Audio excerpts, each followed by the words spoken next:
Sebagaimana juga teman-teman kalau ingin meninggalkan satu perbuatan dosa, misal insya Allah mudah-mudahan sih tidak ada, tapi kalau misalnya ada orang yang masih suka berbohong, masih transaksi riba, masih berzina atau apa saja, ada fitnah syaitan dalam dirinya, bagaimana dia tinggalkan? Dia tinggal mencari tahu ancaman Allah di dosa itu.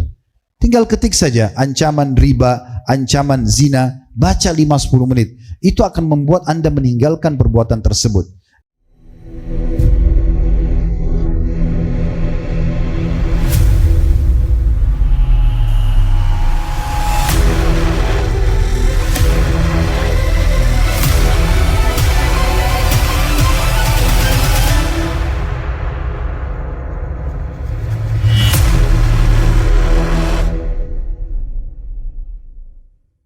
Prinsip dasar, kalau Anda ingin rajin mengerjakan sebuah ibadah, Anda sering mengulang-ulangi janji Allah di ibadah itu. Bahkan kami sering sarankan di Indonesia, kalau Anda ingin mengerjakan satu ibadah, jangan kerjakan sampai Anda sudah punya ilmunya, tahu apa yang Anda dapatkan di ibadah itu. Contoh misal, mau sholat malam.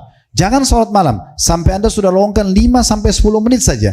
Baca keutamaan sholat malam. Supaya Anda tahu, oh saya sholat malam dapat apa sih?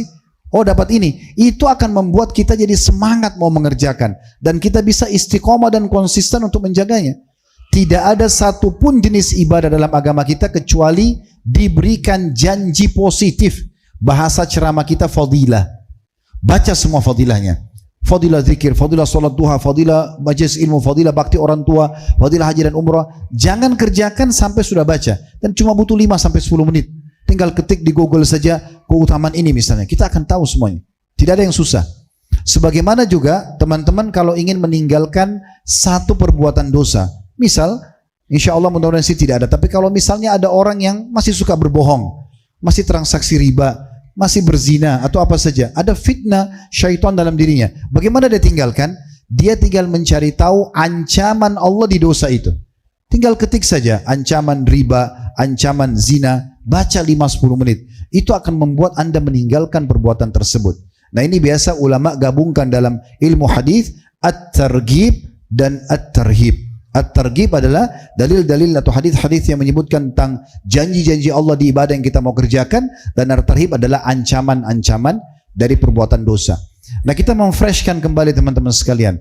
Dalam surah Shaf, Allah subhanahu wa ta'ala mengingatkan kepada kita semua di ayat 60 atau ayat maaf, di surah nomor 62 ayat 10 sampai ayat 12. Ya ayyuhalladzina amanu hal adullukum ala tijaratin tunjikum min azabin alim. Hai orang-orang beriman, Allah panggil hanya orang beriman saja. Yang tidak beriman tidak akan tersentuh di sini. Mau enggak, kata Allah, ini yang negosiasi sama kita bukan raja manusia, pencipta alam semesta.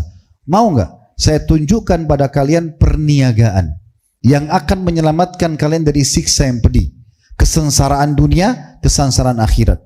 Lalu Allah sebutkan, tu'minuna billah, kalian beriman kepada Allah dulu, kemudian wa rasulih, dan beriman kepada rasulnya, wa tujahiduna fi sabilillah bi amwalikum wa anfusikum, kemudian kalian berperang membela agama Allah ini dengan harta dan jiwa kalian. Lalu Allah menutup mengatakan, zalikum khairun lakum in kuntum ta'lamun. Itu jauh lebih baik untuk kalian dari semua kegiatan yang lain. Apapun terkalahkan dengan ini kalau kalian mengetahuinya. Lalu Allah janjikan, itu di ayat 10-nya, ayat 11-nya, ayat 12-nya, yaghfir lakum dzunubakum. Dengan itu Allah bersihkan dosa-dosa kalian. Wa yudkhilkum jannatin tajri min tahtihal anhar, dan Allah masukkan kalian ke surga-surga yang di bawahnya mengalir sungai-sungai. Wa masakina thayyibatan fi jannati adn, dan istana-istana yang mewah, yang istimewa di surga Aden. Dzalikal fawzul azim, itu kemenangan yang sebenarnya.